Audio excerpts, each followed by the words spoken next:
morning, everyone. We remain standing for the playing of the national anthem of Jamaica.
Much, and as you remain standing, and I now invite Sergeant Arlene McBean, Chairman of the Police Federation, to say prayers.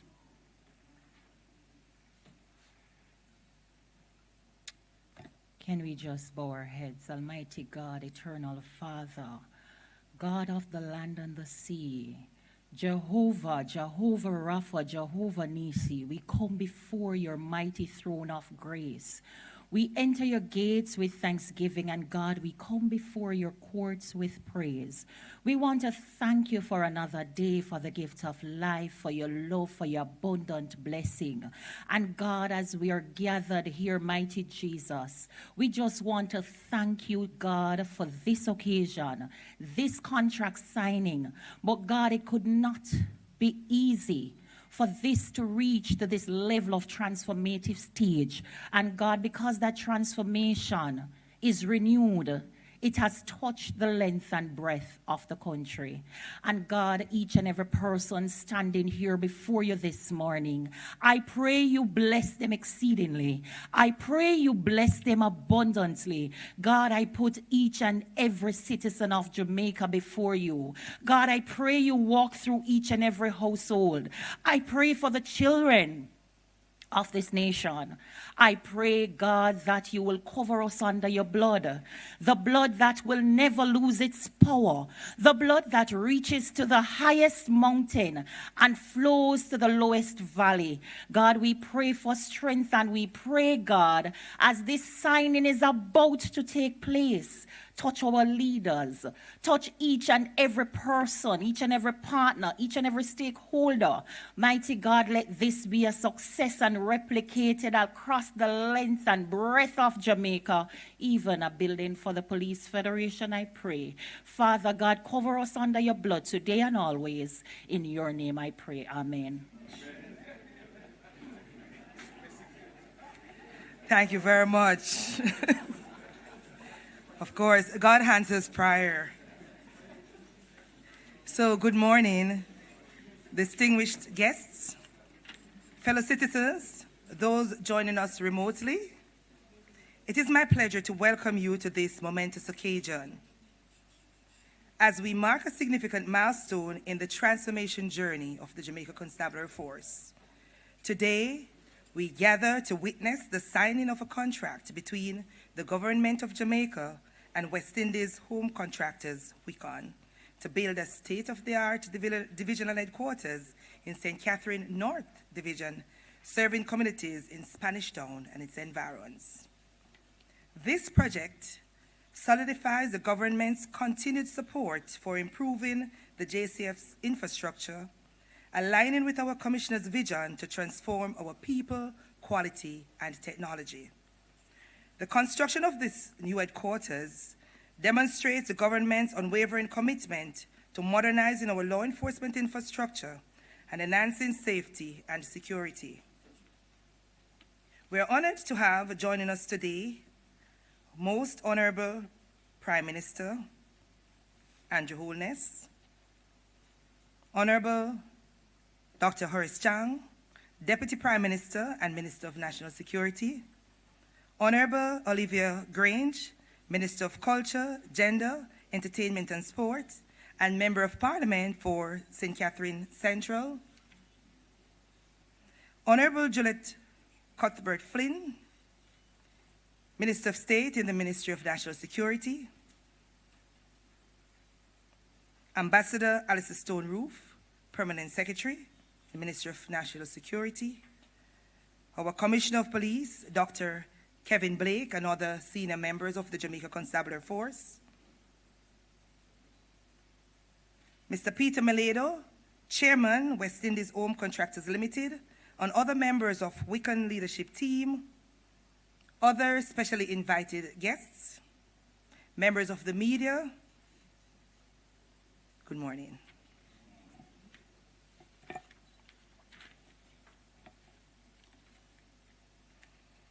So, Minister Chang, we have had the pleasure of collaborating on numerous projects over the past 6 years, including Project ROCK, Rebuild, Overall, Construct, which harmonizes with the JCF's PQT, People, Quality, and Technology Transformation. Most Honorable Prime Minister, this new police divisional headquarters will not only enhance the operational efficiency, but also boost the morale of our members as we collectively strive to create a safer Jamaica for all. So with that said, you have your program, and we will go through very quickly. So I now invite our first speaker, Mr. Peter Meledo, Chairman, West Indies Home Contractors, Wiccan, to bring greetings. Thank you very much. The senior superintendent did such a good job of protocol that I'm going to have it as observed, but I must recognize the Honorable PM, Honorable Ministers of Government, other members of Parliament, public service members, the Commissioner is here as well, members of the JCF and other guests. And PM, I'm doing everything fast, including the construction, so we're going to move very quickly on this. But seriously, it is a privilege for us to be here today to bring greetings to this important undertaking that I believe will strengthen our security infrastructure and improve the lives of so many people in the parish of St. Catherine and environs. And I speak as Wiccan being a beneficiary, Honorable Prime Minister, because we're doing actually two major developments in the area. And I believe this project will have a significant kind of halo effect on the entire parish and beyond. So rest assured that we will apply our many years of construction experience to this task to ensure that we do justice to the striking aesthetic, and I think everybody can see the pictures here of the headquarters building. I almost would like to call it a campus more than a headquarters. It has that kind of campus feel. And I dare say this is really the first of its kind in the Caribbean. We have a number of members from the Wiccan team. They're charged with this awesome responsibility. We have our project manager here, Mr. Patrick Turner, and his supporting team. And Patrick is one of our most, if not probably our most experienced project manager. So we're throwing the kitchen sink at this one. So, but thank you again for the opportunity. We'll do our level best to make this fantastic dream a reality. Thank you very much.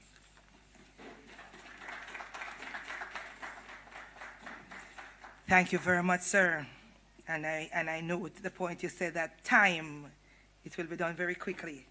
So we now invite our next speaker, our transformational leader, Dr. Kevin Blake, Commissioner of Police. Thank you very much, Stephanie. And I note the time constraint and the pace that has been already set.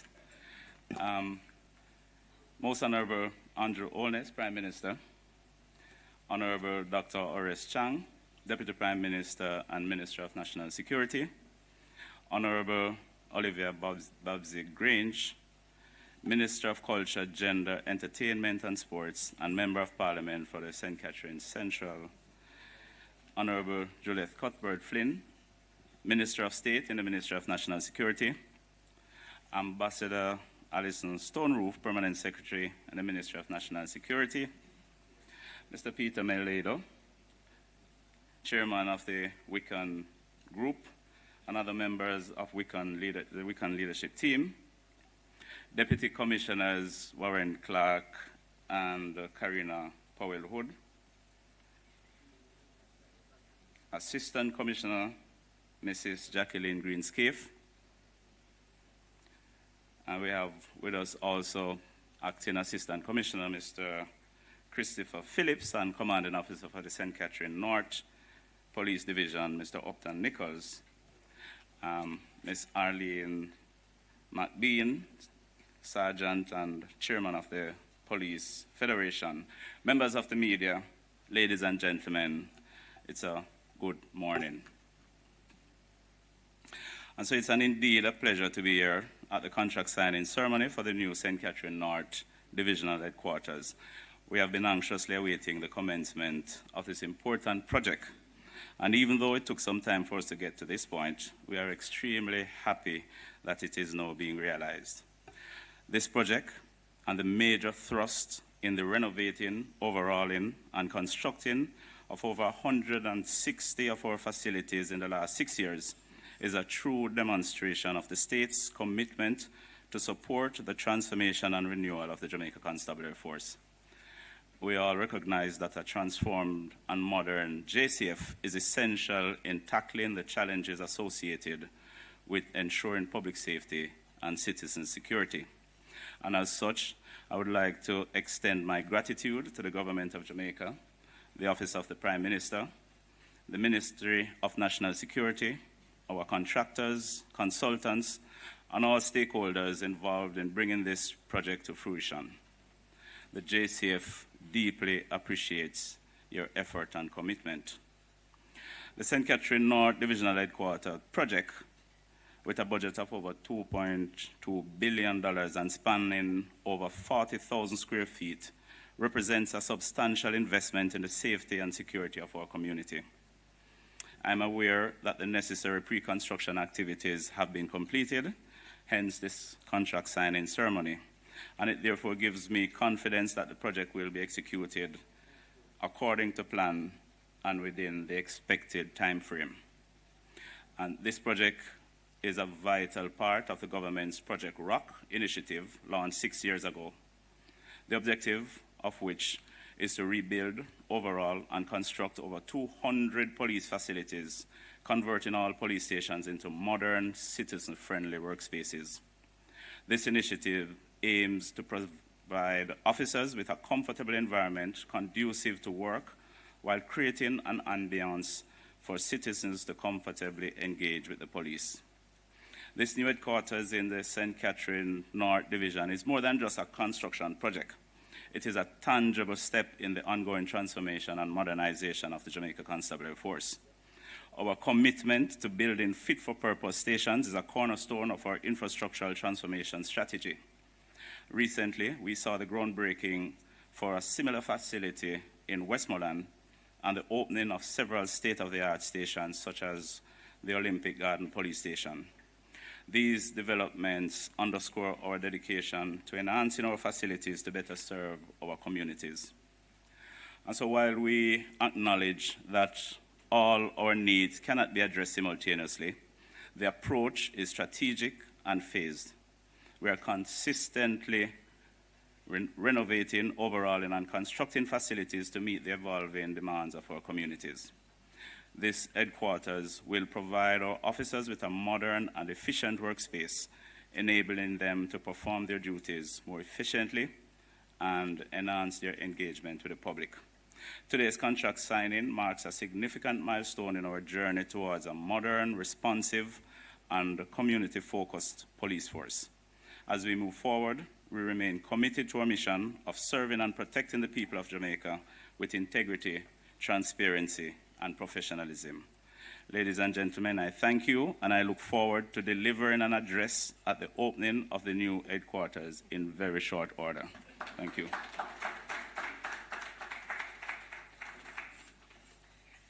Thank you very much, Commissioner. So we are agreeing that PROC and PQT working to go towards a safer community. That sounds like a tagline. So we now invite Honorable Dr. Horace Chang, Deputy Prime Minister, and our Minister of... Oh, is this time thing, speed? Just hurrying up to get out of here. So back to the program. We now invite Honorable Olivia Grange, Minister of Culture, Gender and Entertainment and Sport, and Member of Parliament, Central St. Catherine. Thank you so much. I must tell you, my glad back burst this morning, Prime Minister. Most Honorable Prime Minister Andrew Holness, Deputy Prime Minister Dr. Horace Chang, Commissioner Dr. Kevin Blake, Mr. Peter Meledo. I also want to acknowledge my colleague minister, the Honorable Gillette Cuthbert Flynn, and Ambassador Roof, Permanent Secretary, Deputy Commissioners and Assistant Commissioners who are present here, leadership of the Ministry of National Security, with whom I've been working closely, leadership of the JCF, team from Wicklow, and of course I must acknowledge Councillor Christopher Shackelford, new kid on the block. We call him Rasta. Stand up so you can be seen. Marketing executive and also a DJ. Distinguished ladies and gentlemen, I feel like every month I'm participating in a new multi-billion dollar investment somewhere in or directly beneficial to the people of Central St. Catherine. It is a good feeling. This morning, I'm happy to be part of this major undertaking in which we're making a bold, ambitious, beneficial, strategic, and impactful investment in the safety and security of not only the people of Central St. Catherine, but the more than 30 communities within the St. Catherine North Police Division. And if you were to look at the acronym for bold, ambitious, beneficial, strategic, and impactful, it's BABSI. So I speak for the people of Central St. Catherine when I say that we're proud to be the home of this new modern, fit-for-purpose police divisional headquarters. We expect that through this new facility, we will build on the successful strategies that have changed the security landscape in our communities. Where there was violence and lawlessness, there's now peace and growing optimism about the future. And I know that the leadership of St. Catherine North Police Division love to work with this Member of Parliament because I'm always available and I'm always there to make sure that communication is effective. All of us together, the residents, the people, the local and national leadership, and all other stakeholders have participated in the transformation of gritty communities into models of peace, safety, and security. But none of it happened overnight. I can tell you there was blood, sweat, and tears. But we are aware of the fragility of peace. What it took us so many years to achieve could all be lost in the blink of an eye unless we make the investment towards sustaining the peace and security of our people, which today's signing ceremony represents.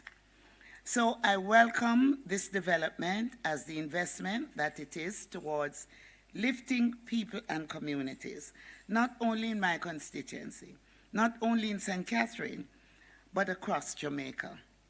I welcome it as part of our government, led by the Most Honorable Andrew Holness, deliberate focus on creating favorable conditions for our people to thrive.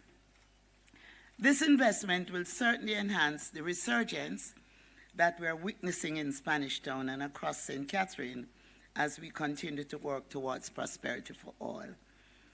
I'm like a scratch record to the Prime Minister. Prime Minister, Spanish Town needs you. Spanish Town needs development, and we're moving in that direction. And I really want to express appreciation. As I said to the PM earlier, beside this fantastic development, fantastic building and complex, we have Torspen. And I'm hoping that one day the Torspen buildings will look just like the one we are now breaking ground to build. Right, DPM? And I must tell you, both headquarters, one in Westmoreland and the one in St. Catherine, on both occasions, I was sacrificed a little. In Westmoreland, where we have our JCDC offices, the land there, we had an arrangement. It so happened the design was made for the piece that should have been left for the JCDC. And in St. Catherine, I lost an acre to St. Catherine North. But you know what? It is for the good of the people. So I anticipate the commencement of the construction and pledge my support towards a successful execution of this development. We will work 24/7 with the team to see if possible it can be completed ahead of time frame. God bless you all, and thank you so much. Thank you very much, Honorable Minister. We now invite Honorable Dr. Horace Chang, Deputy Prime Minister and Minister of National Security, to address us. Thank you, Siub. Allow me to recognize, of course, our Honorable Prime Minister, Andrew Holness, colleague Minister who just spoke, Ms. Grange from Spanish Town Central, of course, my Minister, Joy Cuthbert-Flynn, who is with me in this ministry. I guess she came to me because I'm an Olympian to deal with the challenges in these areas. Of course, my Permanent Secretary, Ambassador Stone Roof, Commissioner Kevin Blake, and the team from the High Command of the Police, Acting Deputy Commissioners, Ms. Karina Powell-Hood, Mr. Warren Clark, recognize our Chairman of the Police Federation, Ms. Arlene McBean, who gave us a good prayer this morning, an indication that of your many talents, ma'am. Other members of the Federation are present, of course, members of the Ministry's Planning and Development team, the contractor, head of the firm, Mr. Peter Menhedo, who is here to ensure we will establish in St. Catherine an iconic building for the Jamaica Conservative Force as the divisional headquarters. Senior officers, acting Assistant Commissioner Mr. Phillips, of course, and other members of the police force. Good morning to you. It's a pleasure to be here this morning. I won't have gone through the entire team. I got Mr. Nicholson also of Northern St. Cat. Mr. Nicholson, my apologies, I've recognized you here. I won't be long because I think all you hear this morning is to listen to my Prime Minister when I'm speaking before. I think I can avoid some of what I've been given to say here. But it's a pleasure to be here this morning. I think it's important that we did the signing here at the Prime Minister's office this morning. Not only that, under the Prime Minister here is from Spanish Town, and despite of Ms. Green trying to put in there, he's from Spanish Town, he's part of Spanish Town, and Spanish Town is part of him. So what will be done, it requires the Spanish Town to be done. But it's an important symbolic event because when I took this ministry, I was given certain charges by the Honorable Prime Minister. And then to remind the team that I came on the 1st of April, 2018, whatever symbolic that was. But the charge was definitely to not only improve public safety and good order, reduce the dramatic and increasing homicide rate in the country, but in fact to ensure we build out a highly professional police force in both numbers and infrastructure and what is required to provide the kind of service required to ensure that the police force can get their job done in reducing crime and ensuring public order. And I think we have reached a point where it is important to have a signing here because so that it reflects the government and this Prime Minister's commitment to achieving those goals. I think looking at the building and at the one we started, and Peter, there's a second one. And maybe you can catch up with him and complete the same time. Yeah, both good contractors. I think at the time we took office, I think very little thought had been given. I think anyone would have thought of the police of the government investing in a divisional headquarters of this character, either one in Salve or this.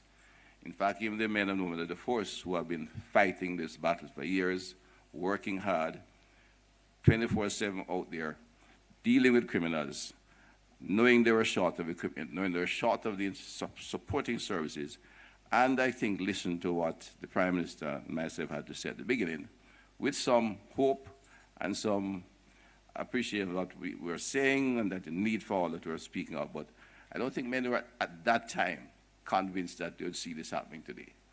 And I think doing it here, I said, reflects for me the commitment of the government and to demonstrate to the public the commitment of this government to ensuring that we provide the police with the required tools to get the job done. So we've not only improved the infrastructure in the transformation and to rebuild, overhaul, and construct, we have increased the size of the force, and all this come together to create at a point in time where I think we're at what I'd call a tipping point. We are moving in the right direction with the numbers, and I think the current team of officers will keep going in that direction until we get to the kind of community that we wish to see restored in Jamaica.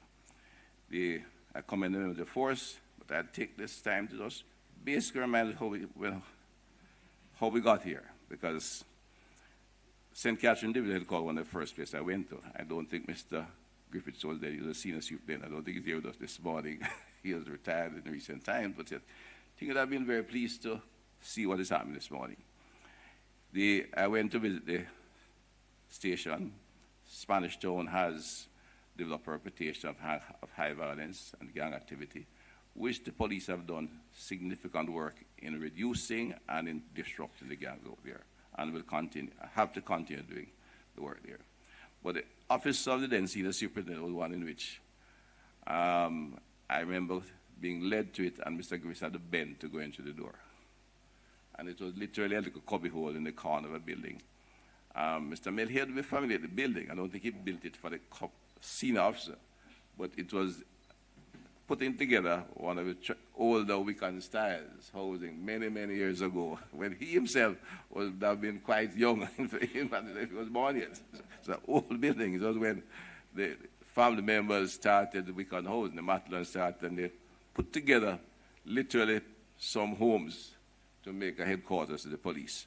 And it was not only embarrassing, but look, it was certainly inefficient to have the leader and manager of a team of 350 professional men and women in an era of high demand and a population of nearly 300,000 operating from this kind of a facility. And indeed, on return to the ministry, and we had started a discussion on the rebuild, overhaul, and construct, and then requested Mr. Delroy Williams, CTD, and Ms. Arlene Williams, who was head of the capital expenditure team, reporting Mr.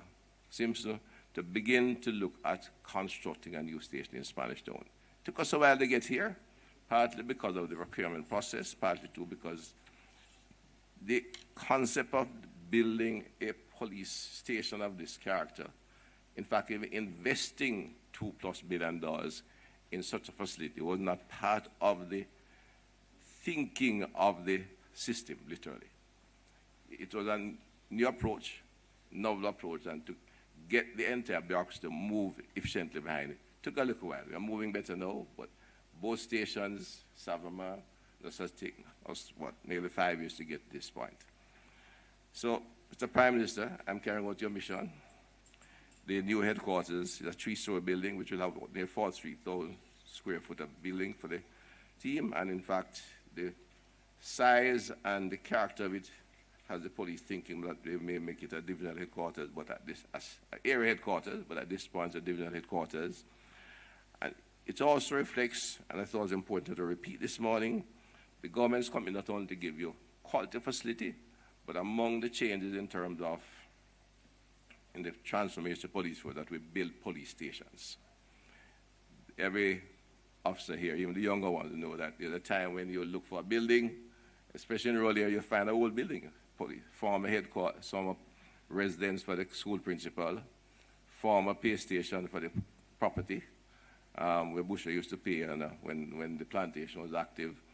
Some old building or abandoned building by the public works, because public works had buildings all over the island. and you just paint it in blue and white until it's a police station. And that was the nature of what characterized the police force I inherited. I had the instruction to start the process with the then Commissioner, Major General of Transformation and Development. We have pursued that line, and I will not say much more now except that we have got to a good point where I think it is clear. The government's commitment is clear. We have made commitment in terms of increase the size of the force, equipping them in all areas, and in building out an infrastructure that is suitable for the Jamaica Constabulary Force, which we expect is the best police force in this Caribbean region, and will get the job done in restoring public order and reducing the criminal violence that affects the country. Criminal violence. Violence is a broad subject, and I know the Prime Minister is focused on how we can, in fact, impact violence across the spectrum, but criminal violence is the response of the police force. They take it seriously, and we're going to get it done in the process.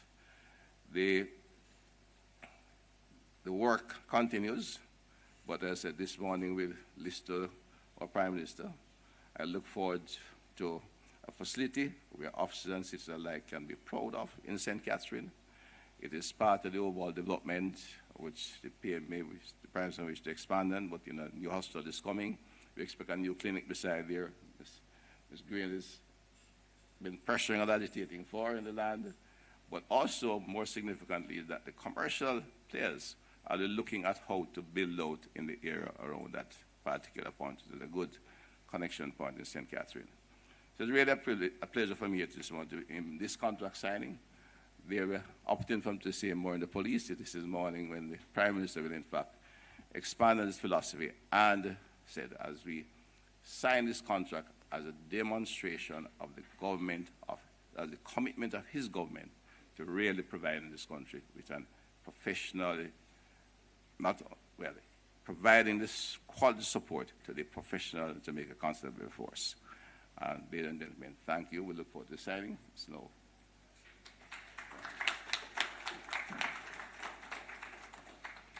Thank you very much, Honourable Minister, and for your commitment to building quality facilities for our members and the citizens, and to remind everyone here that the Jamaica Constabulary Force is undoubtedly the best police force in the Caribbean.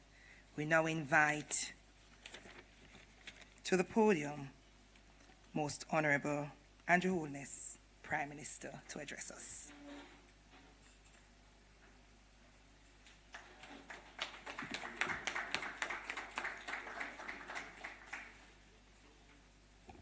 Thank you very much, Superintendent Lindsay, for your mastery of the ceremony.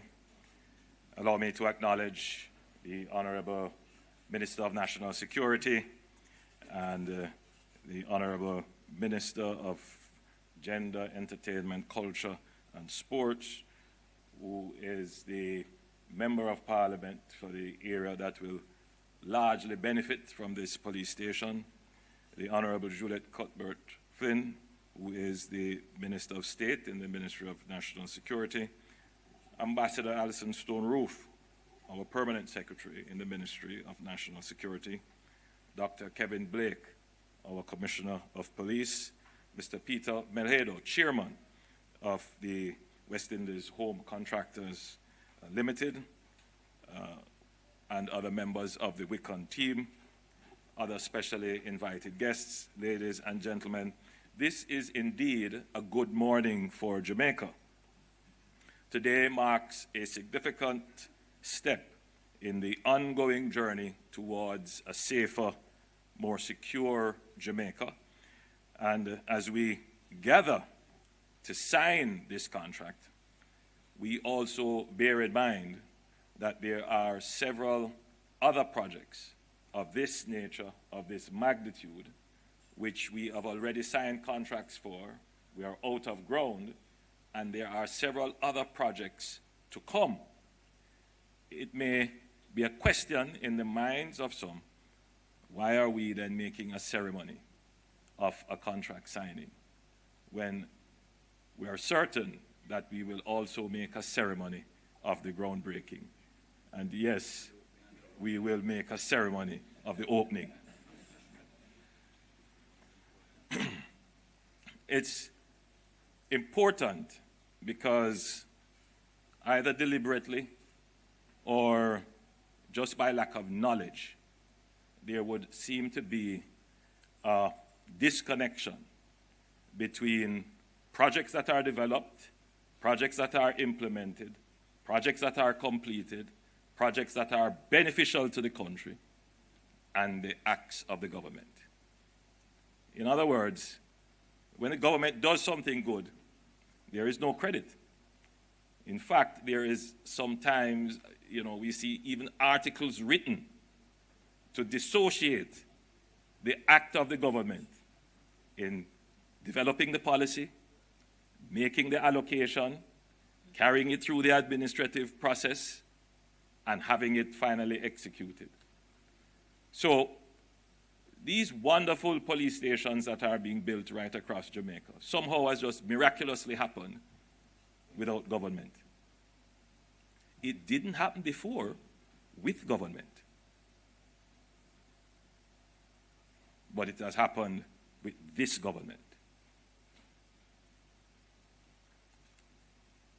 And so it is important for government to inform the public of its activities.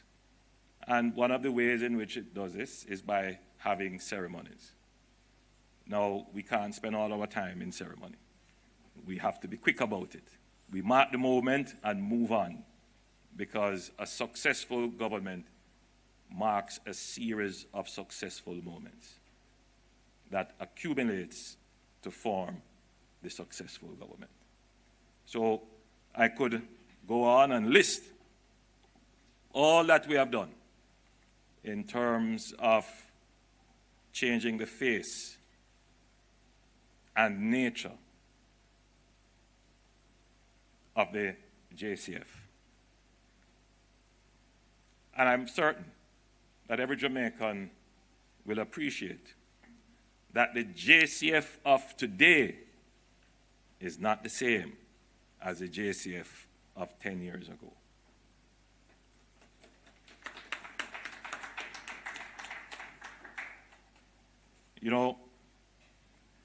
The first time that there was ever any consideration of law enforcement in Jamaica was in 1716, where night watchmen were appointed to keep guard in Port Royal, of all places.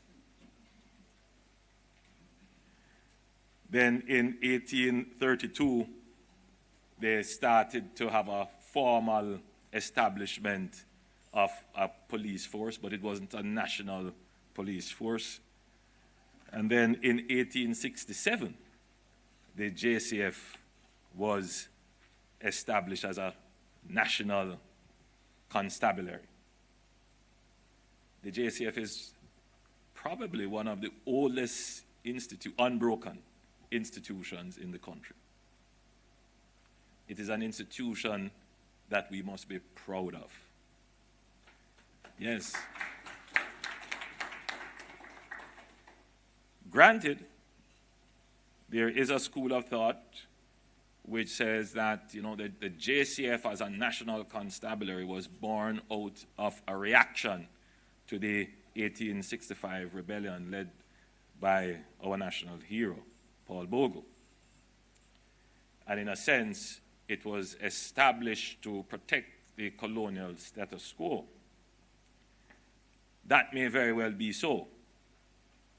But we all must acknowledge that no society can grow and prosper without established law and order. And the JCF is the first and the last bulwark in ensuring the rule of law and public order in Jamaica. There will always be questions about the social context in which the JCF operates. There will always be questions about the fairness, the respect for human rights, the application of the best practices? And these are legitimate questions. But it doesn't mean that we must dismiss the JCF. Because without the JCF, you're looking at chaos. So what we must all do as citizens of Jamaica is invest in the JCF. The men and women of the JCF were not imported. They were not recruited from abroad. They are from your communities. They go to your churches. You heard the prayer?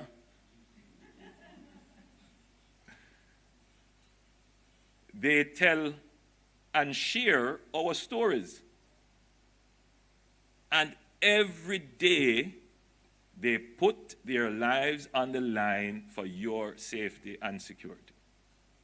And at this moment, I take the opportunity to offer my deep and sincere condolences to the officer who lost his life in a really bizarre incident at the Halfway police station.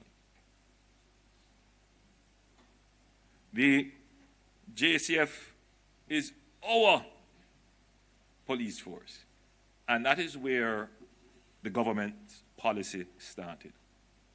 When we took office in 2016, massive debate about security and what we need to do with the police force.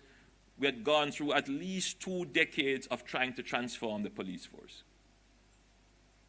There have been several modalities of transformation, schemes and strategies for transformation, to include the importation of officers to have a demonstration effect on the leadership of the police force, to trying to get the police force to do more community policing.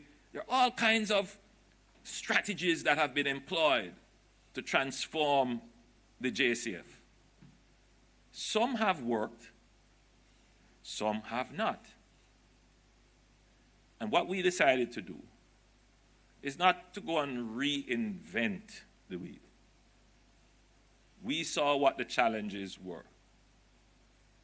The first challenge was that you could not place the entirety of national security wholly and solely on the JCF's shoulder. So you had to have a broader plan, and we developed Plan Secure Jamaica, of which the JCF plays a very important role. So we looked at security in a global context for Jamaica. I explain this to you in a way that you can understand immediately. Ever so often, you will see videos of policemen in our urban centers trying to enforce public order, whether it is with taximen or vending. And they get into confrontation with people who are not properly parked, with people who are vending on the streets. Batons are drawn, guns are drawn,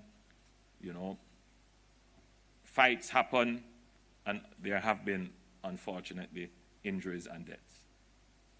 But think of it. Is the problem a security problem or an urban planning problem? Are we asking the police to police a poorly planned urban space?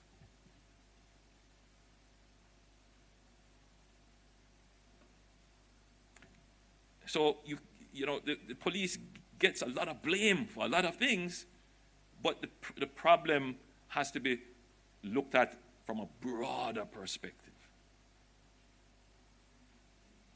So we developed Plan Secure Jamaica, which includes how do we build proper urban spaces that have designated parking, designated places for vending, designated places, proper spaces for pedestrian activity.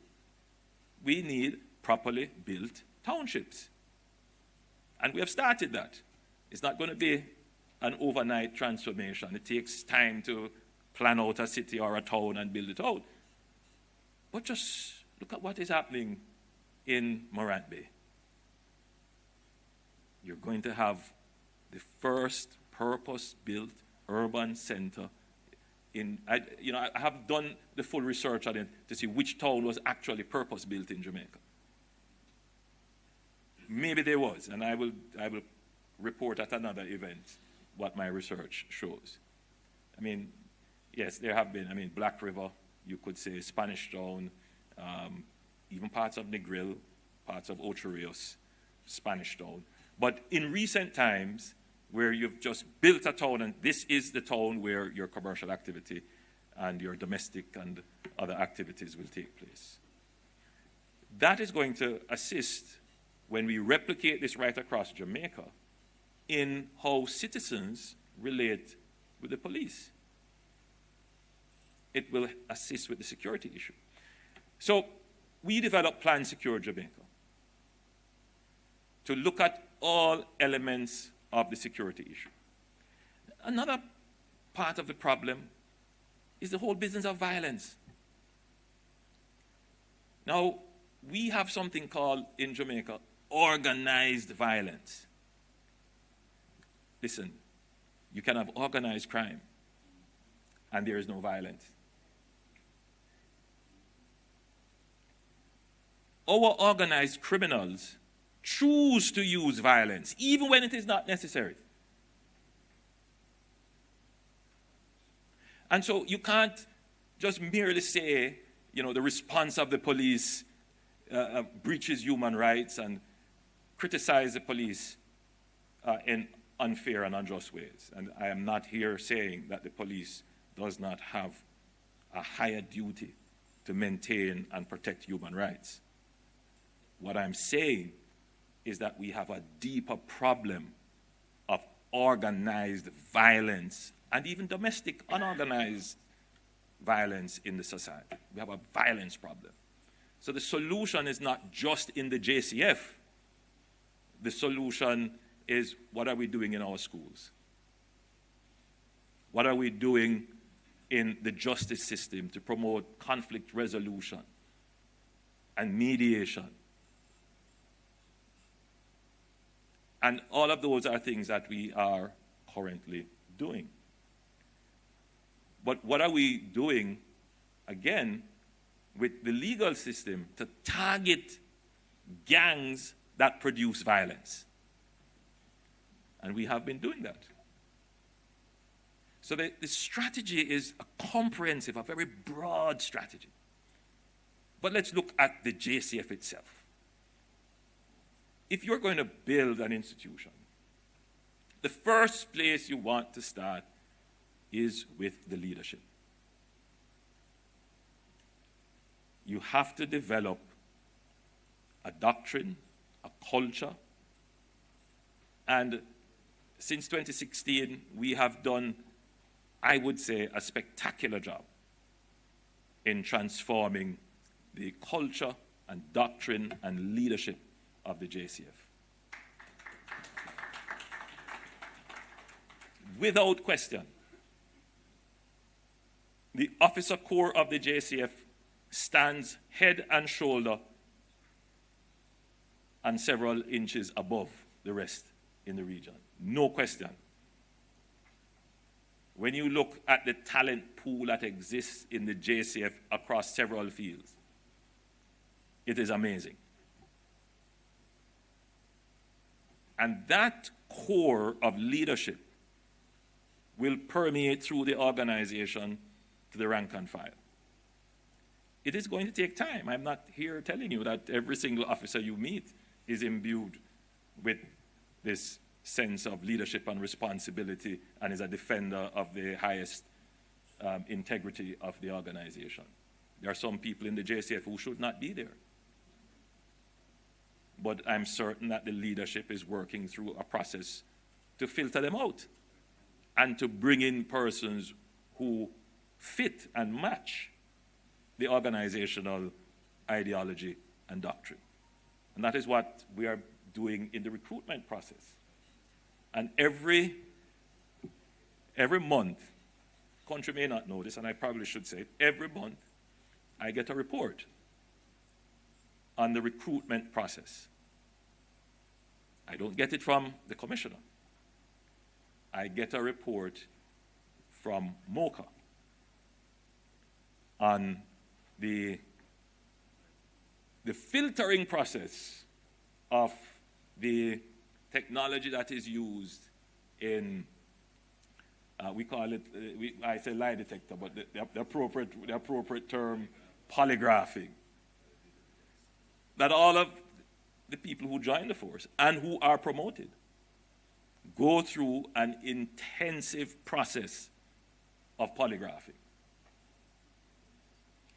And as I'm speaking on that, Minister, I should also explain to the country that we have established to monitor this broad approach to national security a National Security Council with an office of the National Security Council, which we will shortly present a National Security Act. And that looks at security from a comprehensive point of view.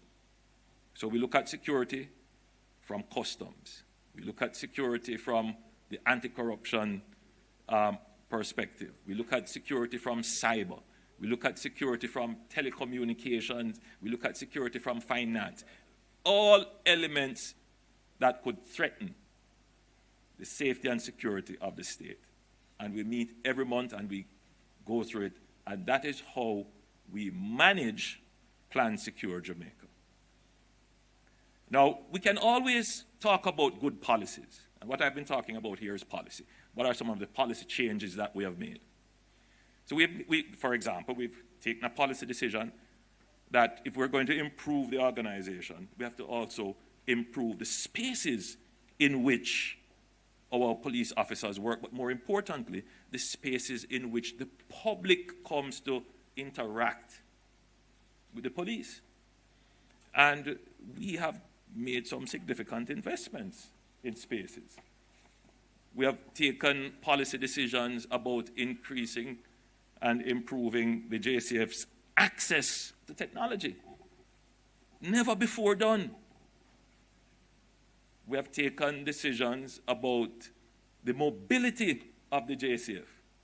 And of course, we have taken a decision about how the JCF looks, how they present themselves to the public. The uniforms look sharp.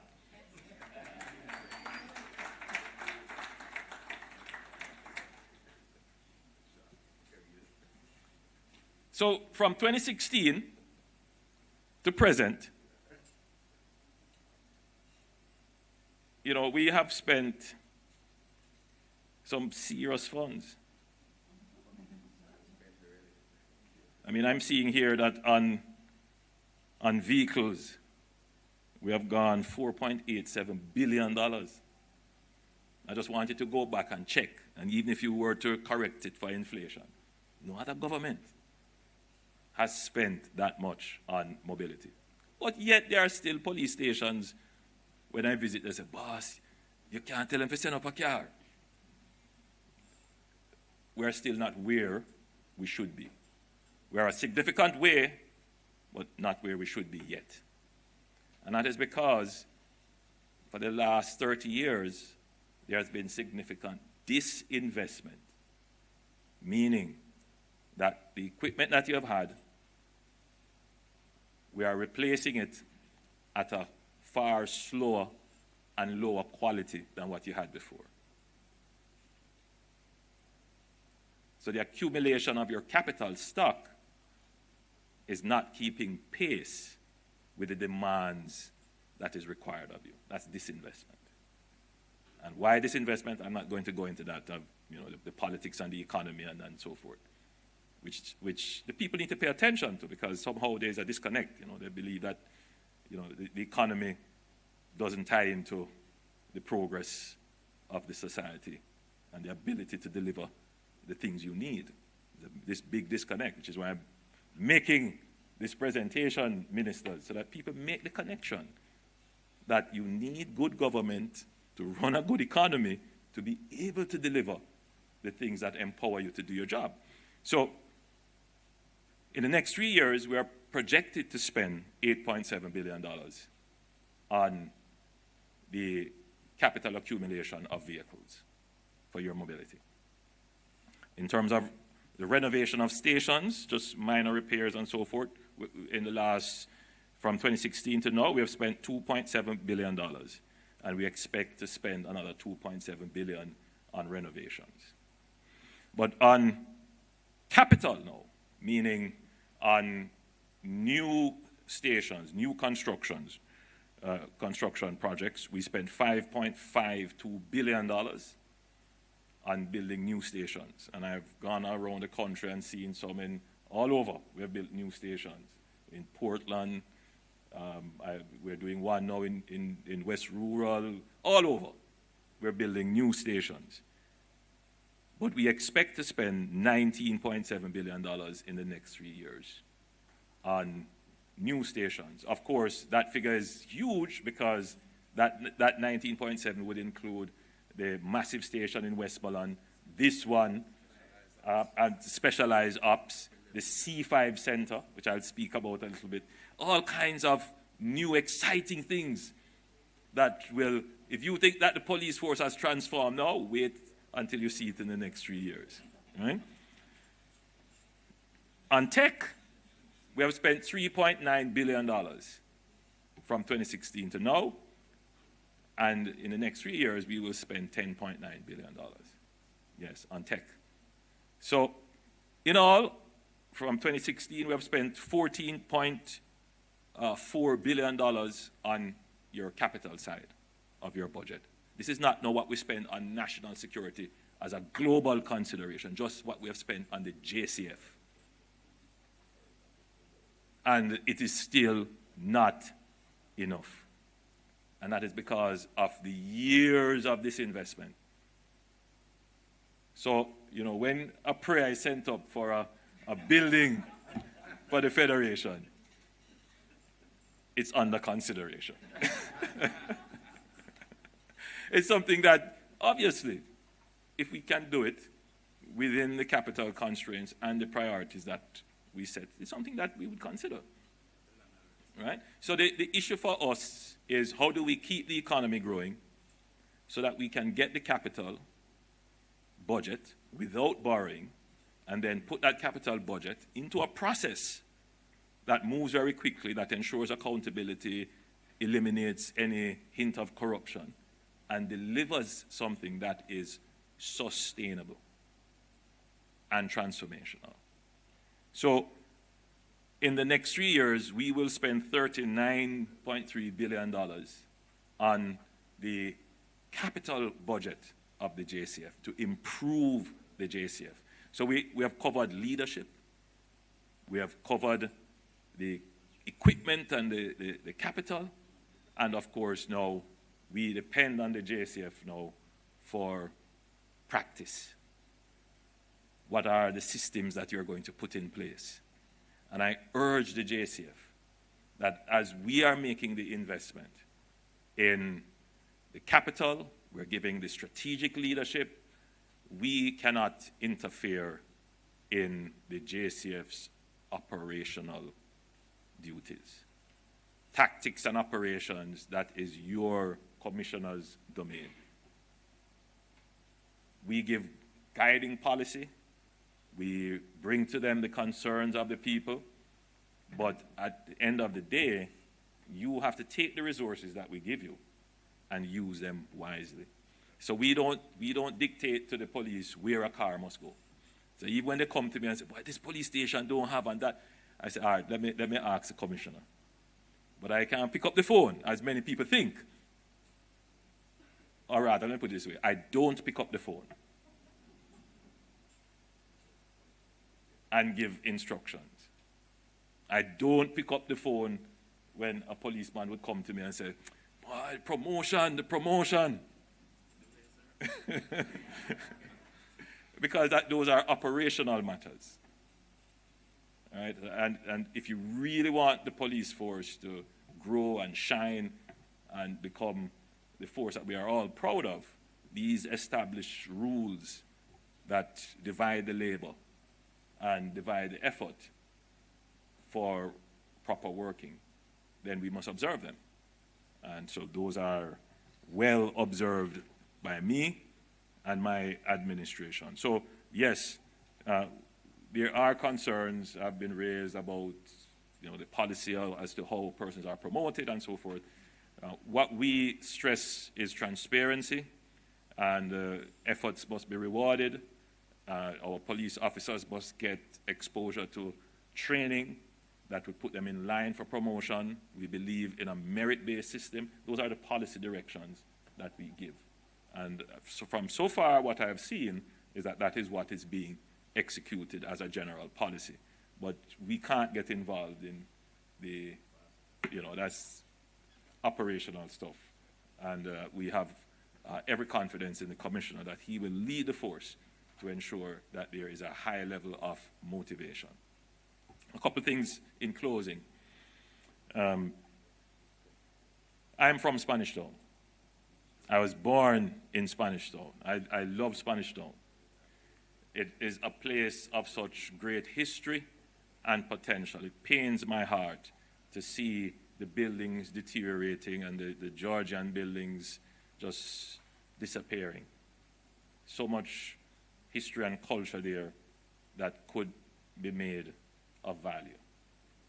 But the town, historically, for a long time, has been overrun, taken over by criminal gangs that are really strangling the town for its true potential.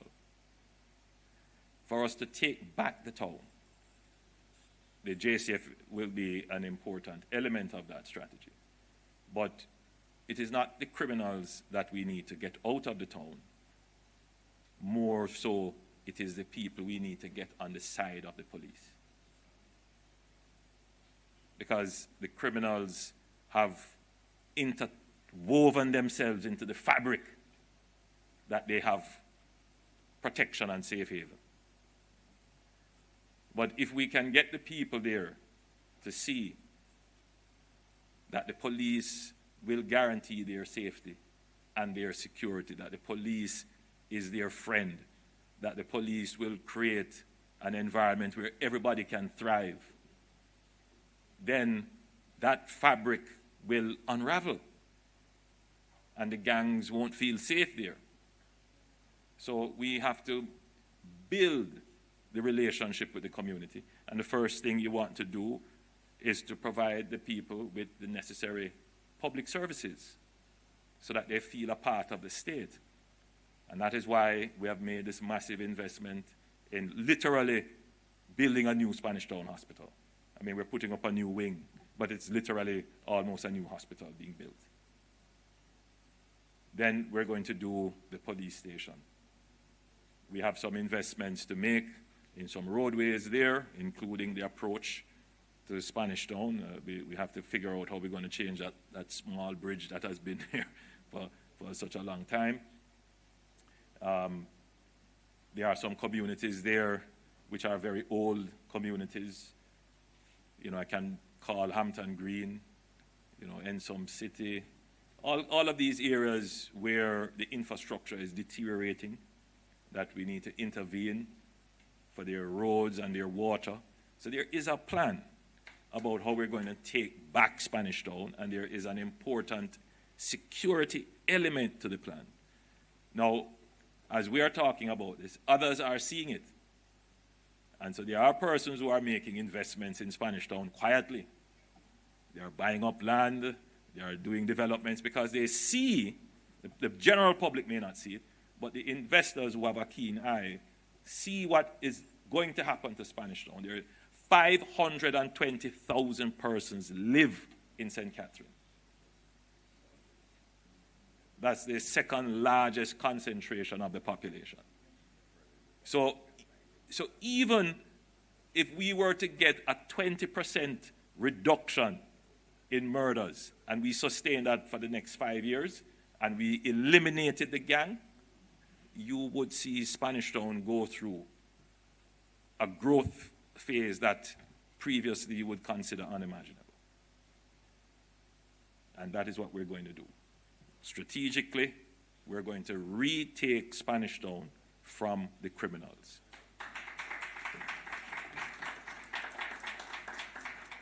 So I want to commend the police for the work that they have been doing. They have taken out one character called Devil. I don't know how somebody could. And I know that they have others that they are on their radar that they are working on. My advice to the criminals, just leave. Just put down your gun and leave, because the police is going to get you. 1 by 1, 2 by 2, and I'm certain you're going to hear 4 and 5. And you're doing it in a way that is lawful, protecting the innocent, whilst ensuring that we bring those persons who are breaking the law, those persons who are organizing violence, we bring them before the courts. So with those words and my comments, it gives me great pleasure to participate in the contract signing, which is the first important stage in the actual construction. In another couple of weeks, I'm sure, Minister Chang will organize the groundbreaking, where I will have another similar presentation to make. God bless you, and thank you.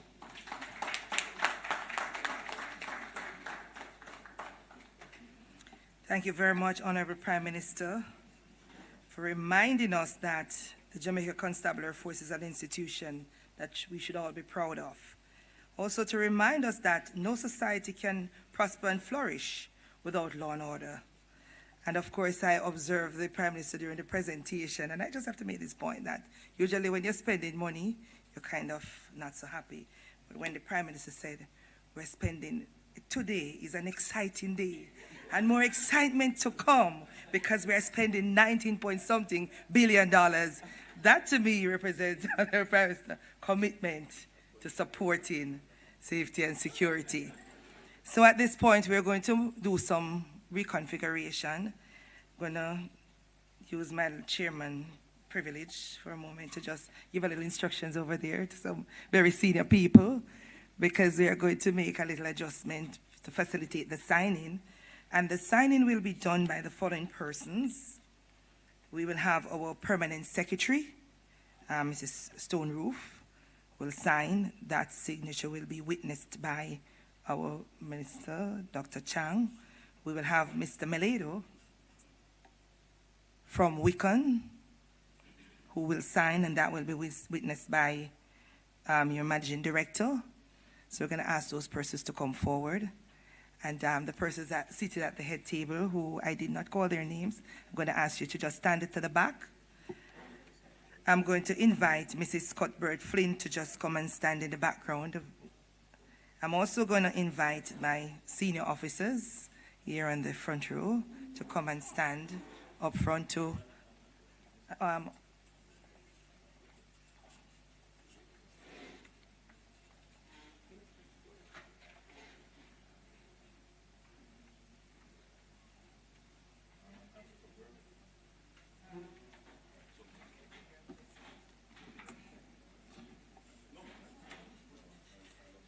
see the officers.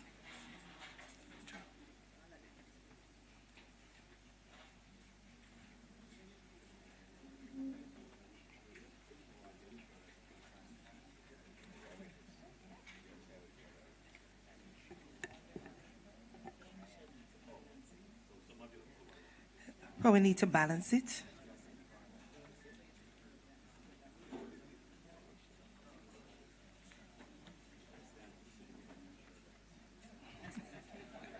So I understand that Commissioner will be keeping a keen eye on the signing, so we now will go ahead and make it official.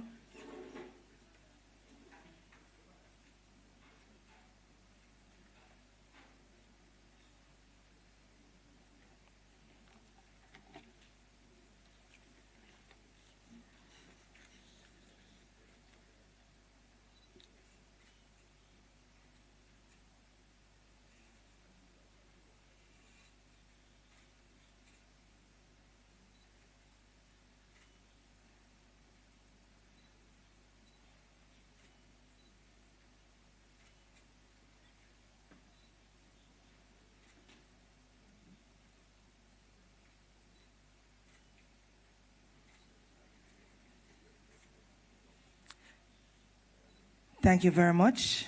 Please put your hands together.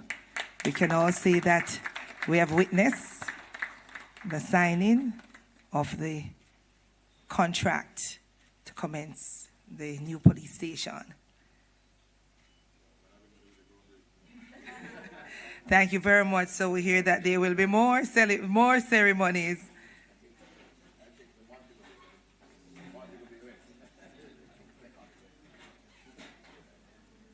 So thank you very much. And we will meet at the groundbreaking ceremony.